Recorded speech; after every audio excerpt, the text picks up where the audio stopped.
નમસ્કાર દર્શક મિત્રો, હું છું રૂપલ વણિજિયા. સંપૂર્ણ ન્યૂઝમાં આપનું સ્વાગત છે. બનાસકાંઠા જિલ્લામાં ફરી એક વખત ચિંતાના વાદળો ઘેરાયા. હવામાન વિભાગ દ્વારા 1 અને 2 માર્ચ દરમિયાન વરસાદની આગાહી, ખેડૂતોમાં ચિંતાનો વધારો. બનાસકાંઠા જિલ્લામાં આગામી 1 અને 2 માર્ચ દરમિયાન માવઠાની આગાહી કરવામાં આવી છે. હવામાન વિભાગની આગાહીના પગલે ડિઝાસ્ટર વિભાગ દ્વારા ખેડૂતો અને માર્કેટિંગ યાર્ડને એલર્ટ કરવામાં આવ્યા છે. સંભવિત માવઠાને પગલે ખુલ્લામાં રખાયેલા અનાજને નુકસાન ન થાય તે માટે સલામત સ્થળે ખસેડી લેવા અપીલ કરવામાં આવી છે. ગુજરાત સહિત બનાસકાંઠા જિલ્લામાં ફરી એકવાર માવઠાની આગાહી કરવામાં આવી છે. 1 અને 2 માર્ચ દરમિયાન બનાસકાંઠા જિલ્લામાં કમોસમી વરસાદની આગાહી આપતા ખેડૂતોના જીવ તાળવે ચોંટ્યા છે.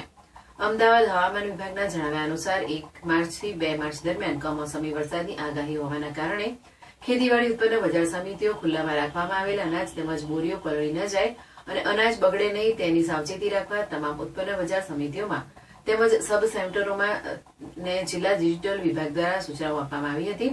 ઉલ્લેખનીય છે કે અત્યારે બટાકા, રાયડો, ઘઉં, જીરું સહિતના પાકો લેવાના રહે છે. જો ગુજરાત રાજ્ય સહિત જિલ્લામાં પણ વરસાદના ઝાપટા પડે તો ખેડૂતોને મોટા પાયે નુકસાન પહોંચે તેવી સ્થિતિ સર્જાય તેમ છે.